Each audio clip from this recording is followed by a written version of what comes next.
Assalamualaikum warahmatullahi wabarakatuh. Waalaikumsalam warahmatullahi wabarakatuh. Alhamdulillah, alhamdulillahirabbil alamin. Wa bihi nasta'in wa ala umuri dunya waddin. Wassalatu wassalamu ala asyrofil anbiya'i wal mursalin sayyidina wa maulana Muhammadin wa ala alihi wa sahbihi ajma'in. Amma ba'd. Alhamdulillah, segala puji bagi Allah. Pada kesempatan pagi hari ini kita masih diberikan nikmat iman dan Islam, nikmat sehat walafiat, sehingga kita dapat melaksanakan salah satu kewajiban, yaitu melaksanakan salat wudhu secara berjamaah.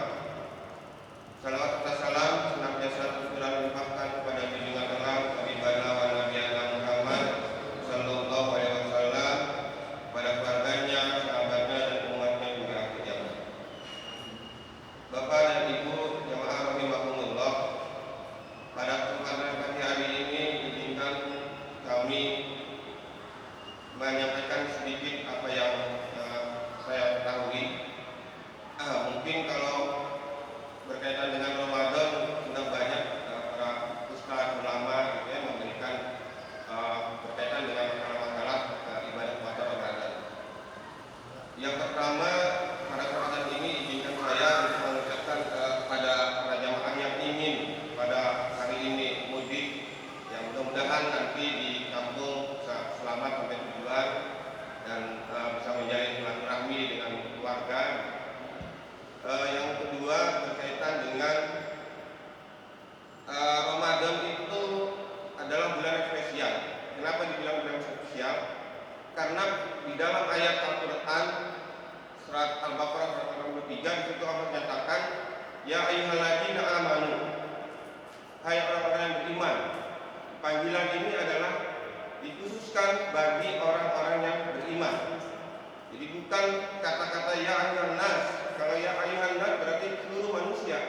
Tetapi di sini dikatakan ya ayyuhalladzina amanu.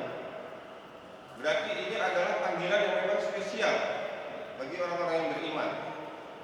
Kalaulah kita ibaratkan di depan rumah kita ada 3 pedagang, ada pedagang sayur, ada pedagang buah, ada pedagang es misalnya, lewat di depan rumah kita. Kemudian kita panggil salah satu di antara pedagang itu, kita panggil, bang sayur. Kira-kira dari 3 pedagang itu yang akan menghampiri kita itu yang mana? Pastilah yang akan kita panggil, gitu. Pasti tukang sayur itu mengambil. Kenapa? Kenapa kemudian tukang sayur itu mau mendatangi kita? Dalam pikiran tukang sayur itu, kalau dia dipanggil berarti dia akan mendapatkan rezeki, berarti dagangannya akan dibeli, gitu kan? Ilustrasinya seperti itu. Begitupun dengan berpuasa. Allah katakan ya ayyuhalladzina amanu, berarti dipanggil orang-orang yang beriman. Orang-orang yang tidak beriman tentu tidak akan nyamperin, tidak akan mau melaksanakan, gitu. Jadi dengan kata-kata ya ayyuhalladzina amanu, bahwa Allah memanggil orang-orang yang beriman untuk melaksanakan puasa. Kenapa orang-orang yang beriman mau melaksanakan puasa? Karena mereka mengetahui bahwa di dalam puasa itu Allah memberikan begitu banyak kenikmatan, begitu banyak manfaat, ya. Allah memberikan ampunan, Allah melipat gandakan pahala di bulan Ramadan.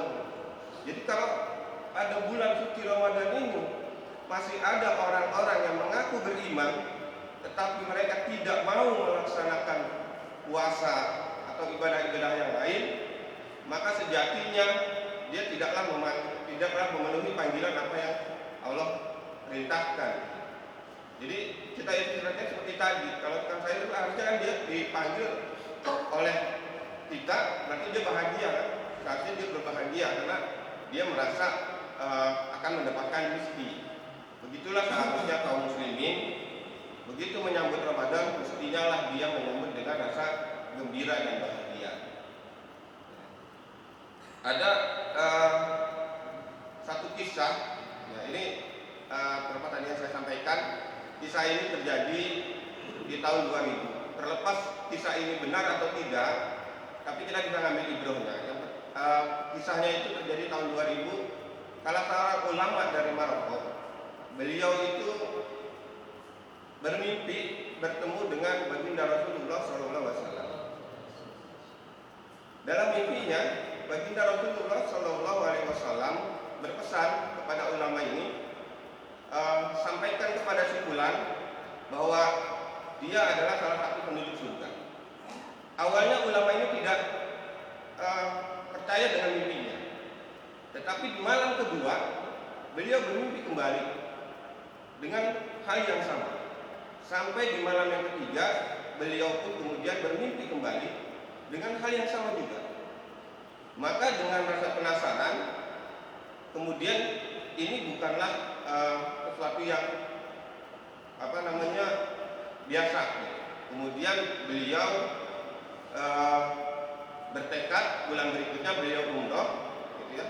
Nah, penduduk ini dia sampaikan di dalam mimpinya itu, pemuda ini adalah penduduk di Mekah. Maka kemudian sebulan kemudian beliau umroh, dan pada saat umroh beliau kemudian menemui beberapa sahabat dari Mekah dan menanyakan kepada penduduk Mekah, apakah ada yang bernama Fulan bin Fulan. Lalu kemudian oleh penduduk di Mekah dikatakan, iya ada. Tapi kenapa ya Syekh, engkau menanyakan pemuda ini? Jadi pemuda ini di kalangan orang-orang Mekah pada saat itu kalau bahasa kita itu sekarang dianggapnya preman lah begitu. Jadi walaupun rumahnya itu jaraknya tidak jauh dari Masjidil Haram, tapi nggak pernah ke Masjidil Haram. Jadi jarang sekali kebaikan-kebaikan yang mereka dilakukan. Maka singkat cerita, Syekh ini kemudian mendatangi rumahnya dan berkata kepada pemuda ini, apakah engkau yang bernama Fulan bin Fulan? Ya. Kenapa Syekh mendatangi saya? Maka sesungguhnya aku telah bermimpi selama 3 malam bertemu dengan Rasulullah SAW dan menyampaikan bahwa engkau adalah salah satu penduduk surga. Maka pemuda ini kemudian terkejut. Dia tidak percaya bahwa dia adalah salah seorang penduduk surga. Nah, kemudian ditanya oleh saya ini, wahai pemuda, amalan apa yang kau lakukan sehingga Rasulullah aku bermimpi bertemu Rasulullah dan Rasulullah memerintahkan aku untuk memberikan kabar gembira kepadamu bahwa engkau adalah salah seorang penduduk surga. Maka diingat-ingat kata Syekhnya tadi, coba tolonglah diingat-ingat amalan apa yang kau lakukan. Nah, kemudian pemuda ini bercerita, ya, aku punya satu amalan, kata pemuda ini. Dan hingga saat ini amalan itu masih aku lakukan. Apa amalannya? Amalannya adalah pada saat beliau tinggal di satu tempat, beliau punya tetangga, dan tetangganya ini kemudian yang mencari nafkahnya atau suaminya itu, suami tetangga ini meninggal. Maka sejak saat itu, kata pemuda ini, penghasilanku aku bagi 2, untukku separuh dan separuh lagi untuk tetanggaku. Nah, hal inilah yang kemudian menyebabkan si pemuda ini dikabarkan oleh Rasulullah sebagai penghuni surga. Jadi dari kisah ini kita bisa ambil kesimpulan. Yang pertama bahwa janganlah kita menilai seseorang itu dari apakah dia rajin atau tidak, tapi lihatlah kebaikan-kebaikannya. Karena kita tidak pernah tahu siapa sesungguhnya penghuni surga itu. Tapi lakukanlah kebaikan-kebaikan setiap saat, walaupun kita mungkin belum maksimal, walaupun orang itu jarang ke masjid, belum tentu. Suatu saat mungkin saja dengan kebaikan-kebaikan yang dia lakukan bisa mengantarkan dia untuk beribadah lebih dekat kepada Allah. Yang kedua, dari kisah ini kita bisa ambil ibrohnya, pelajarannya, bahwa kita lihatlah sekeliling kita lihatlah tetangga-tetangga kita. Mungkin di antara tetangga-tetangga kita ada yang masih kekurangan.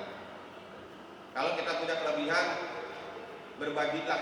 Bahkan Rasulullah SAW sendiri menganjurkan, kalau kalian masak, perbanyaklah kuahnya. Jadi agar kita bisa berbagi, ya berbagi. Ya, yang ketiga,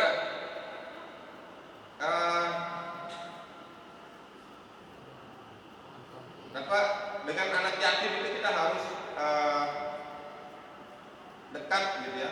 Karena kata Rasulullah SAW sendiri, Rasulullah dengan anak yatim itu ibaratnya seperti jari telunjuk dan jari tengah, begitu dekatnya, ya, begitu dekatnya. Maka dari kisah tadi, seorang pemuda setelah dia sampaikan oleh Syekh tadi, kemudian diajak oleh Syekh tadi untuk beribadah ke Masjidil Haram, dan qadarullah setelah beliau beribadah di Masjidil Haram, kemudian belum selesai beliau menunaikan sholatnya, pada saat itulah Allah kemudian memanggil pemuda tadi.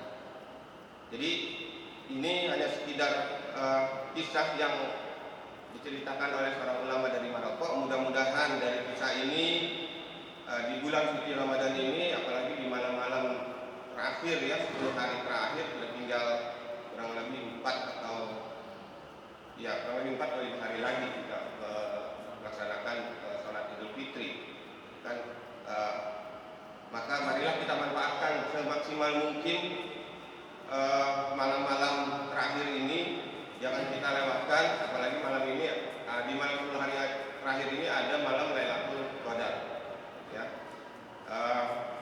Tidak mesti Lailatul Qadar itu kita tidak mesti harus beriktikaf, walaupun anjuran dari Rasulullah itu 10 hari terakhir adalah iktikaf di masjid gitu ya. Tapi kalau bagi orang-orang yang kemudian karena aktivitasnya tidak memungkinkan untuk iktikaf, ya tetap bisa mendapatkan malam Lailatul Qadar.